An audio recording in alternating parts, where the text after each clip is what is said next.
Hi, this is Sam from Gazelle Sports, and this is the adiZero Sub2 from Adidas.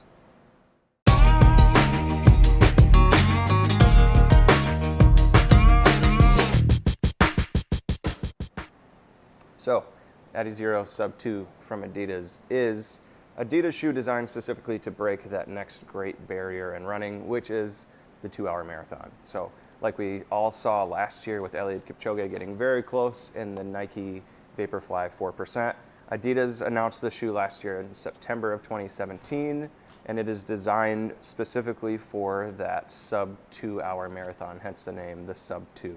So it was available only to specific elite athletes from Adidas last year in September, but is now making its way into the regular retail market as of March 15th, 2018.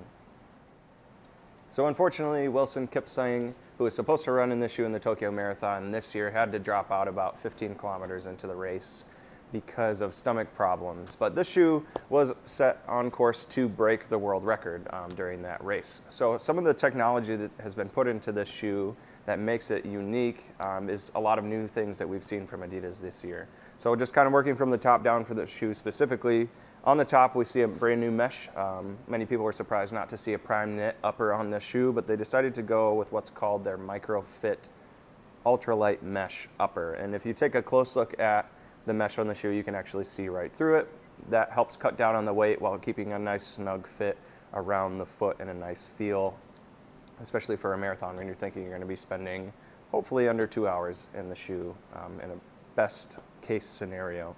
So moving on down, we get to the midsole, and this is what a lot of the technology and work has gone into. We see Boost Light, which is the first time we've ever seen this version of a midsole in an Adidas shoe that was designed specifically for the Sub2. Now, Boost Light is very similar to the regular Boost that we see in most of Adidas running shoe line, but has cut down significantly on the weight while maintaining that same level of energy return. So in a shoe you're spending a significant amount of time in, Boost can start to feel a little heavy, especially when you're moving faster. So Boost Light is kind of the perfect solution for and the best melding of those two things.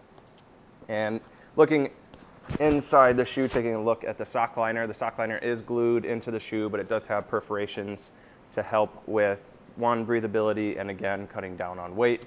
The shoe weighs in at a mere 6.5 ounces in a men's size 9. So the weight is very, very significant on this shoe specifically. And then last but not least, we have the Micro Web Continental outsole, which is at first glance a little underwhelming, but when you put it on your foot and take your first few steps on the ground, you're going to notice how sticky and how grippy this outsole is. So aesthetically, the Sub2 is pretty classic Adidas. Black shoe, white stripes, a little pop of color in the sock liner, so that black, white, and red that we have come to know and love from Adidas. But really the bread and butter of the shoe is in the way that it fits. So what you'd expect from the shoe, looking at it, is very different than what you get when you actually put the shoe on. So very, very lightweight. That's the first thing that you notice when you slide the shoe on, is it doesn't feel like there's a whole lot going on. The upper is nice and snug. We have the reverse outside-in lacing to give you a more locked-in feel through the midfoot. The toe box is a little shallower and a little narrower to give you that more race-like fit that you would expect from a shoe like the Sub2 being a racing flat. Now, Boost Light, that's what everybody's going to want to know. How does it feel compared to regular Boost? I have run in Boost for the last year or so, and I can tell you that right out of the box, the Boost Light is very comparable, but again, it's that weight difference that makes all the difference in this shoe. It's very, very soft still, just like what you would expect from Boost.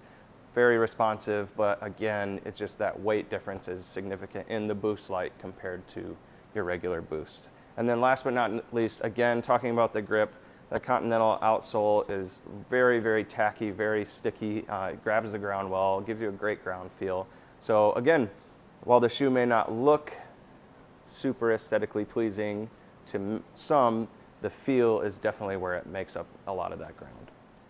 All right, so that about sums it up. Thanks for checking out the video. If you're interested in getting a pair of the Sub2s for yourself, check out the link below in the description where you can order them straight from our website.